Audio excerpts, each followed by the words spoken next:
Now, some of you might think that this is in bad taste, especially as we're just days away at sending off the oldest living president, which actually, I think if I got my dates right, the current sitting president now becomes the oldest living president, which is just so friggin' wild. I don't even know how to properly categorize it. But no, I've always had a special spot in my heart, and I actually think that he's been up to Grand Prairie to help with Habitat for Humanity.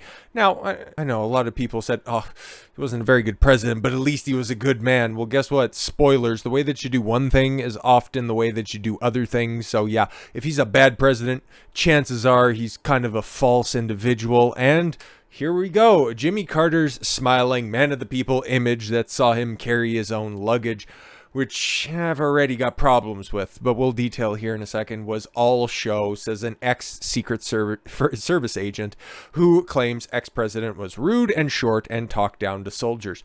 No, but I thought the only president that talked down to soldiers was Donald Trump when he called them all suckers and losers. Sure thing. Not like Democrats out there projecting.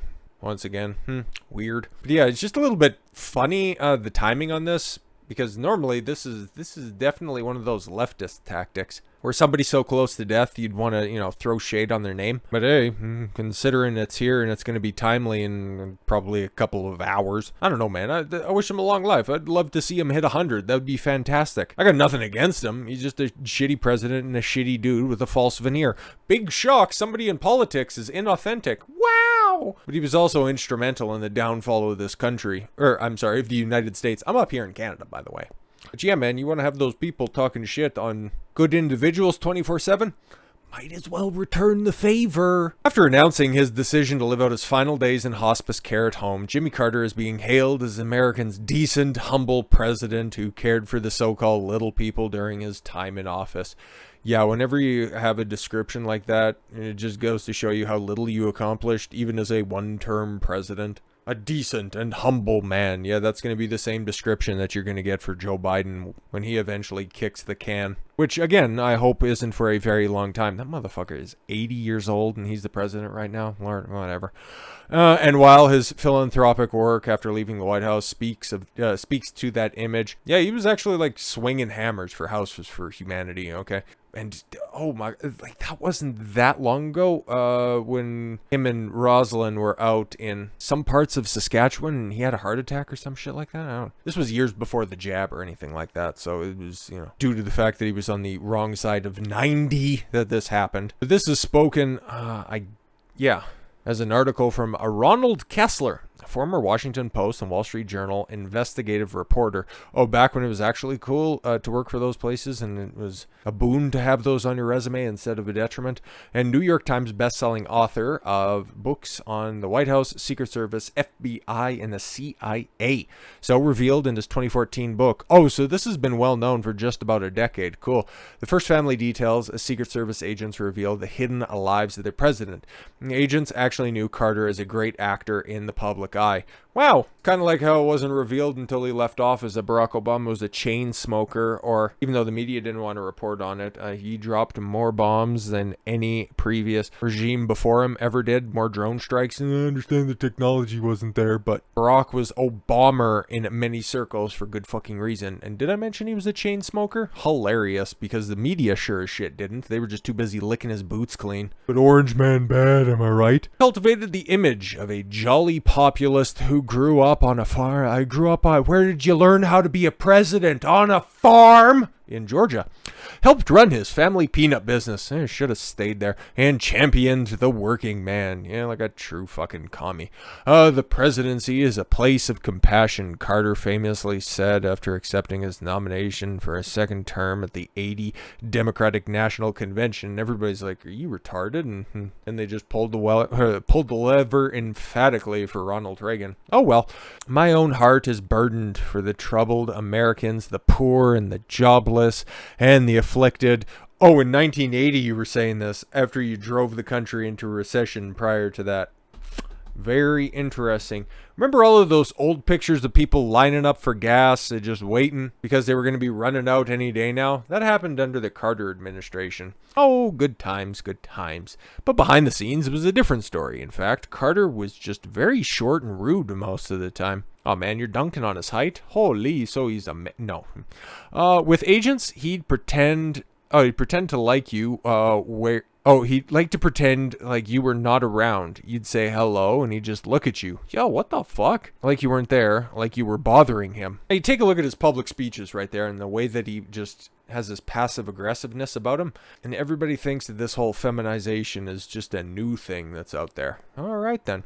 Carter actually told Secret Service agents and uniformed officers he did not want them to greet him on his way to the Oval Office. Yo, what the fuck? Like, dude, you've been elected by the people for whatever fucking reason. Because the media just ran a big slander campaign against Richard Nixon, got him to step down. His replacement, that was actually a decent dude, but, you know, he just got painted as a blithering buffoon who would trip down the stairs, but not a fucking peep about the current president falling up, down, around, through, over, under the stairs right now. But no, meanwhile, minimize the day before Gerald Ford went down the stairs of Air Force One when it was windy, raining, and those stairs aren't quite as carpeted or well textured as they are right now. Some flat-bottomed leather dress soles. Didn't mention the day before there was an assassination attempt on him. Want to keep that under wraps now, don't ya? But no, Carter coasted in on the back of the tumultuous Republican burgeoning dynasty. He was merely a blip in the road until, yes, Ronald Reagan came through and well, I got rid of that stupid Jimmy Carter,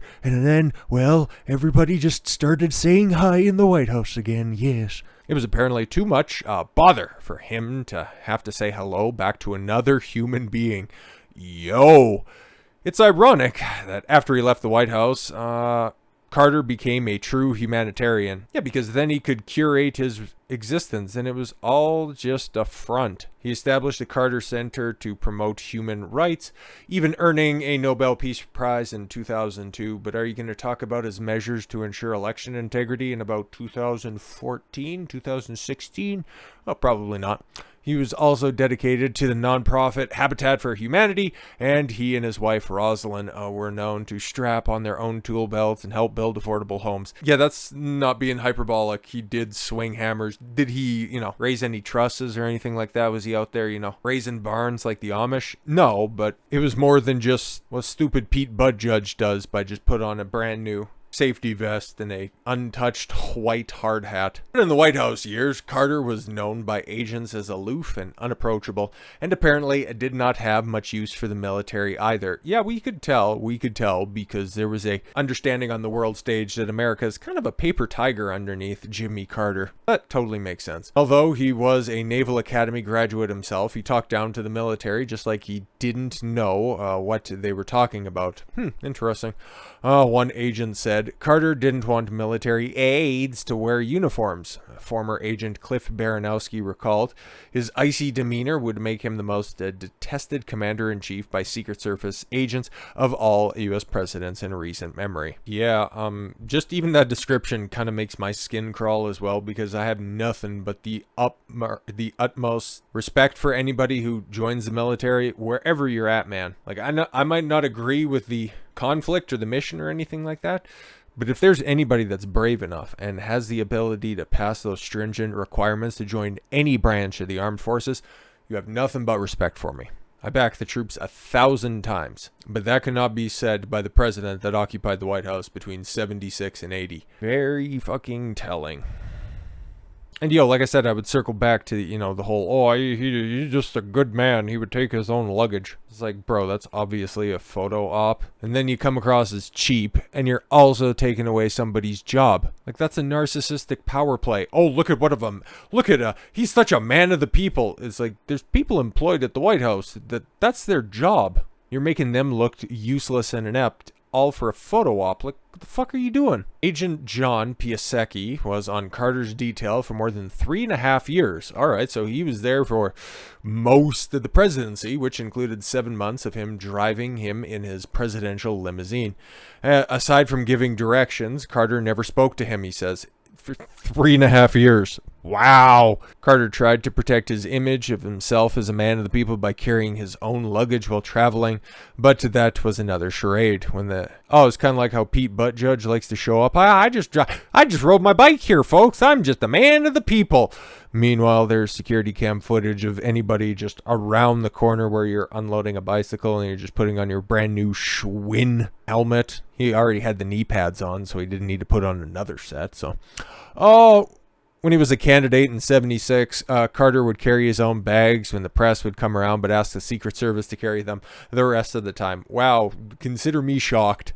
As president, Carter, codenamed Deacon, orchestrated more ruses involving his luggage. What the fuck is his obsession with luggage? Just different costumes that he could put on. Oh, okay, that makes sense because he's a fraud in the public sphere. Makes sense.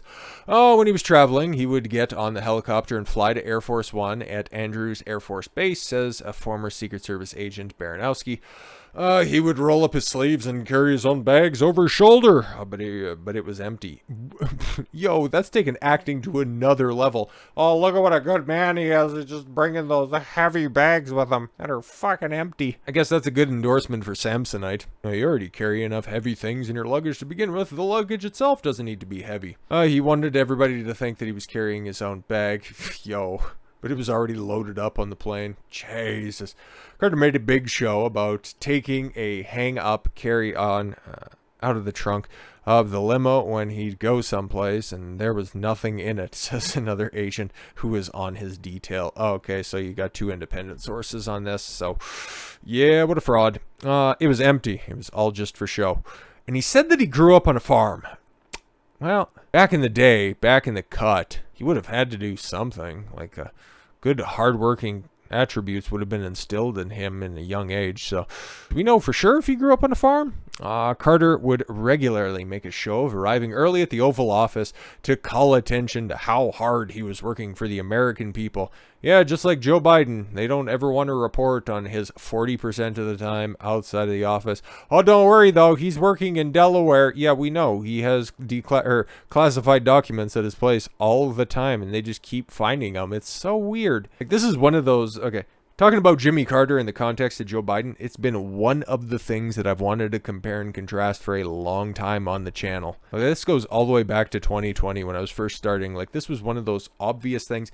It might have even been on the campaign trail. Like, it's been on my logs for that long. It's like, yeah, Carter liked to carry empty luggage for the appearance of being a man of the people, somebody who's just going to work hard for the American people. It's kind of like how Joe Biden does that weird little jog every once in a while. It's like, yeah, he's still fit. It's like he can't even string together a sentence, and he's trying to be, just a regular good old Uncle Joe. It's like, shut the fuck up. He would walk into the Oval Office at 6 a.m., do a little work for about a half an hour, and then close the curtains and take a nap. Meanwhile, Trump, hey, if you take a look at his logs, he was up at like 5 in the morning and then working all the way through until like 7 at night. Like, that dude was an actual animal when it came to work. Nobody reported on that at all, now did they? No, of course not. Orange man, bad.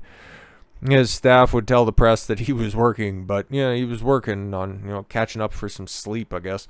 Another Secret Service agent says that at other times he could see Carter through the Oval Office windows dozing off at his desk while ostensibly he was working. Carter was a phony, an absolute phony, an agent says.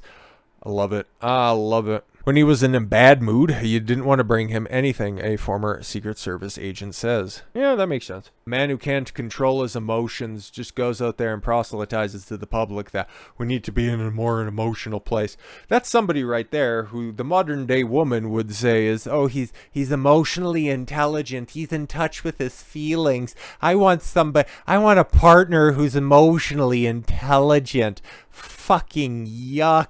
It was this hunkered down attitude, I'm running the show, and it was as if he didn't trust anyone around him. He had this big smile, this big cartoonish Woody from Toy Story smile. But when he was in the White House, it was a different story. Yep, when the cameras weren't rolling, when there was nobody to hold him accountable, he would spurg out. Stop me if you've heard this before. The only time I saw a smile on Carter's face was when the cameras were going. Huh. It says former agent George Schmalhofer. Yo, man, just these old pictures, these old ass names. It just harkens back to a better time. Not when Carter was president. That shit sucked. But just the late 70s. The music was. I was about to be good. The 80s were the halcyon time. Like, let's just not cap. I pine for a day that I'm never going to experience. But yeah, the late 70s were especially during the later half of Carter's presidency. Yeah, they were releasing, British Steel, which is kind of overrated. I know that's sacrilege to say, but you take a look at that track list, and that's fine. Hellbent for Leather's way better, and that came out, yeah, that was 78, 79. Sabbath was still yeah, Sabbath had good hits that were out. So, yeah, no, the 70s were fine. And the movies, yeah, well, Godfather 1 and 2 were already out, so, hey, man. Sean Connery was still... Roger Moore would have been James Bond at the time. Yeah, shit was great. Perhaps because of his aversion to the military, Carter refused to let the military aide with the nuclear football stay in a nearby trailer when visiting his home in Plains, Georgia. Sorry, what?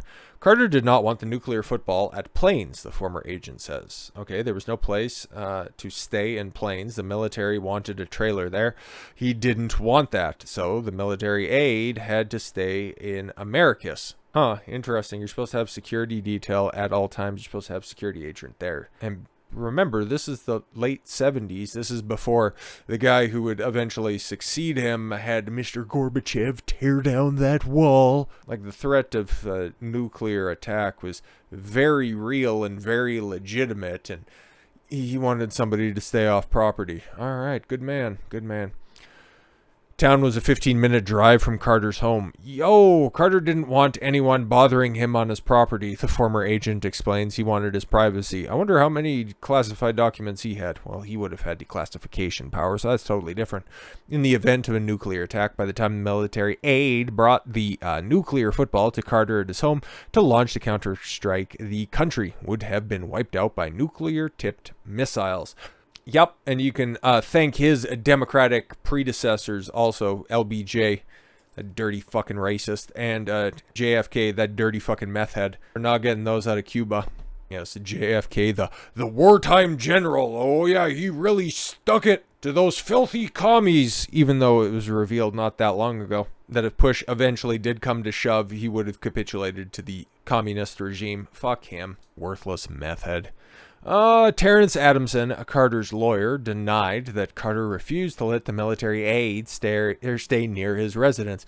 15-minute drive is near, so shut your fucking mouth. But Bill Gully, who was in charge of the operation as director of the White House military office, confirmed it. Yeah, the guy who was, in charge confirmed it, so 6 of one, half a dozen the other, right? After he was voted out of office, yay! Carter occasionally stayed at Blair House, the townhouse that the General Service Administration maintained for former presidents across the street from the White House, where he'd just peer over and shake his fist.